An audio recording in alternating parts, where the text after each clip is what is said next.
What's going on, guys? Today's build is all about efficiency, experimentation, and a little bit of learning.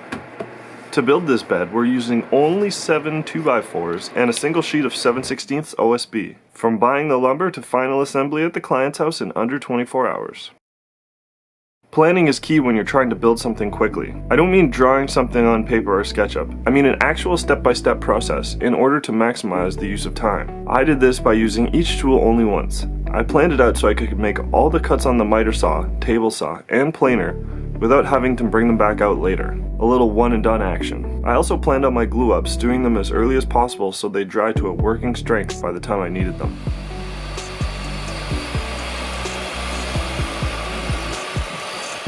The first table saw cuts were some scrap wood. I set the fence to the exact width of the 2x4 that would make up the frame. I used them to make spacers for the glue up.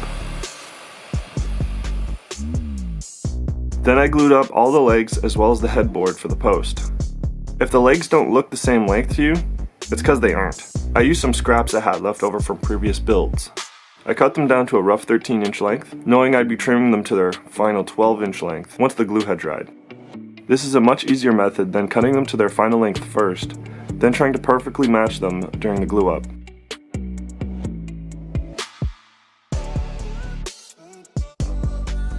Once the headboard posts were glued, I could finish making the cuts on my table saw.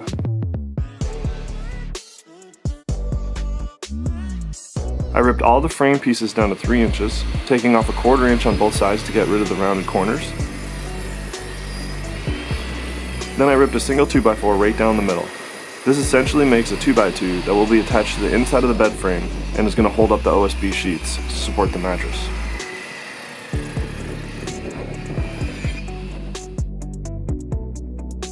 So this OSB is 7/16 thick.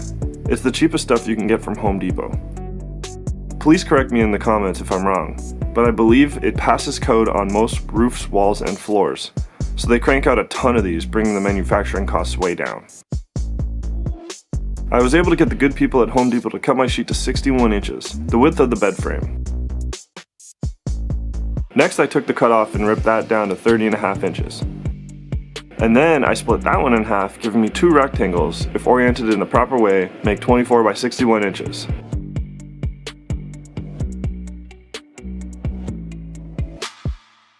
There are going to be a few small gaps, but they're not going to be noticeable once the mattress is on the frame.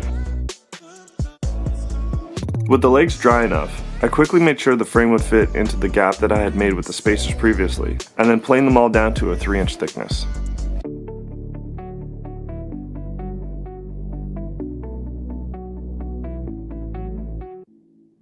Once they were all nice and flat, I could trim them down to their final 12-inch length with the table saw.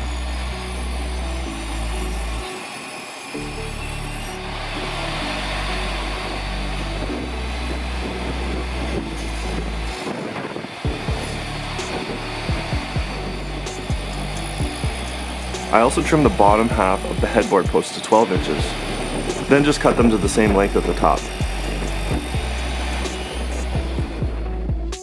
The table saw didn't quite cut the bedposts all the way through, so I used a flush cut trim saw to quickly finish those off. Any saw would have done, this is just what I had on hand. Okay, so I kind of lied. Originally I had planned on making the headboard out of a 2x4 sliced in half and then planed down. However, I found this 6-foot long 1x10 cutoff at Home Depot that only cost 70 cents per linear foot. So an extra $1 or $2, but it's saving me a ton of time and work. I trimmed that sucker to its final length of 61 inches right away. I was hoping to have everything sanded and stained by the end of the night, but my landlords were hosting a bit of a get-together and I figured running power tools would have been a bit rude. So the next morning, I woke up early and brought everything out for sanding. First I sanded the headboard. It was extremely rough on one side and fairly smooth on the other, so I decided to keep it that way. The rough side only got a light sanding with 80 grit paper, while the other side got sanded smooth all the way up to 220 grit. I wanted to see if I could make the headboard look a little more rustic or reclaimed by leaving the sawmill marks in it. If I didn't like it, at least the other side would look good and the rough side could face the wall.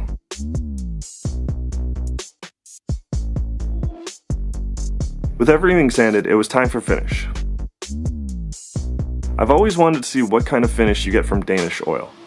I've never used it before, I'm more of a water-based polyurethane kind of guy, but I figured this would be a good project to try it on. I applied it to the headboard and it really brings out the knots in the grain.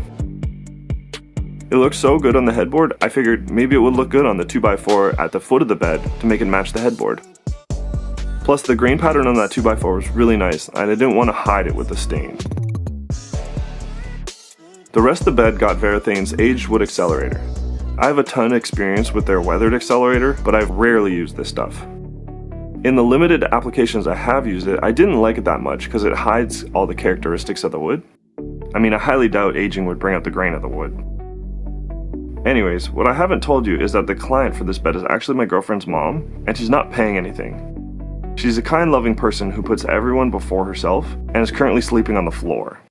So this was a great opportunity to give something back. Knowing she'd be grateful and not fussy over exact details, I wanted to see what it would look like if I used this stain on an entire project.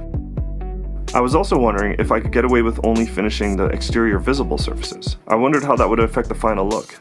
So that's exactly what I did. This water-based stain dries in about an hour and a half, so it was quickly ready for its top coat. I used Minwax polyacrylic, which is also water-based. It goes on easily and it's water-based, so it dries really fast, allowing you to put multiple coats on in a day. So I put 2 coats on. I give it a light sand with 220 grit in between coats to knock back the grain. A few hours later, it was ready for quick assembly to make sure everything fit before transporting. I first laid it out on the ground, then used pocket hole screws and attached the footboard to the legs. After that, I attached the headboard brace using a few screws per side and using the side rails as spacers to make sure everything lined up flush.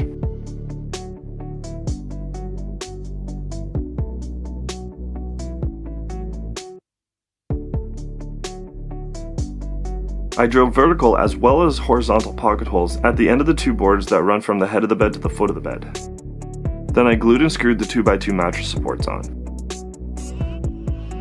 To make the process easier, I first pre-drilled some screws about every 6 inches. Then I laid down a nice bead of glue. I started at one end and worked my way to the other. This allows me to correct for any warp or bending in the board, making sure it's flush with the bottom of the bed frame. Next, I drilled a few pocket holes and used screws to attach the headboard. In case you're wondering, I went with the nicely sanded side facing the bed. The rough side just didn't look very good with the Danish oil.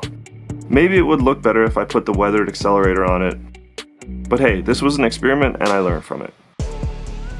I used some 2x4s to space it 1.5 inches back from the front of the post, then I screwed it into place. And after that, I attached everything together.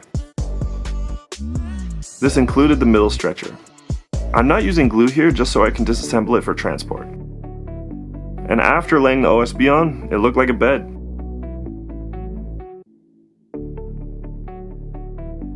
The assembly went smoothly. The center support install was a breeze. I used the leg that I was going to put in the middle to hold up one end while I screwed in the other. Then I was able to screw in the opposite end, and finally put the leg into the center where it belongs. The pocket hole joinery has a tendency to shift the wood as you put the screw in, so to avoid that I use a clamp to tightly hold everything together until the screws are all in. Remember at the beginning of the video when I said this was all about learning? I quickly learned there's a flaw in this bed design. So first off, I didn't use any wood glue so it could all be disassembled later if needed. And secondly, the pocket holes I drilled were drilled as if they were going into 3/4 inch wood. So they were very close to the top of the board as opposed to going through the dead center. And you can tell that's kind of what happened here. The screws just popped out of the wood with some downward pressure. Lastly, she must have sat right at the foot of the bed, putting all her weight directly over this joint. With only 3 screws going through less than 3/8 of wood, something had to give. This is actually the reason this video took so long to come out. I wanted to share some of the mistakes with you. I ended up making another leg and heading back over and installing it. And it's basically good as new, ready to be sat, slept, and maybe even jumped on. I'm really happy with this build. I think the end result is a pass. It's not my greatest work, but it's simple, and that's why I like it. It's functional. It does what it needs to do, and it will last for years. In previous builds, I used large dimensional lumber, so I was trying out a minimalist build using only 2x4s and some OSB. I got a lot more familiar with some finishing techniques and design ideas. And I learned not to take shortcuts and set up a pocket hole jig correctly. I learned a lot, and Darlene is no longer on the floor, so this was a win for everyone. Now all I have to do is make her some nice matching end tables and a TV stand. That'll be in some upcoming videos. Thanks for coming along with me on this journey of experimentation and learning. If you'd like to help my channel grow, how about a like or a subscribe? Small simple things like that really help me reach a larger audience. Thanks for watching. I doubt aging would bring out the characteristics of the wood.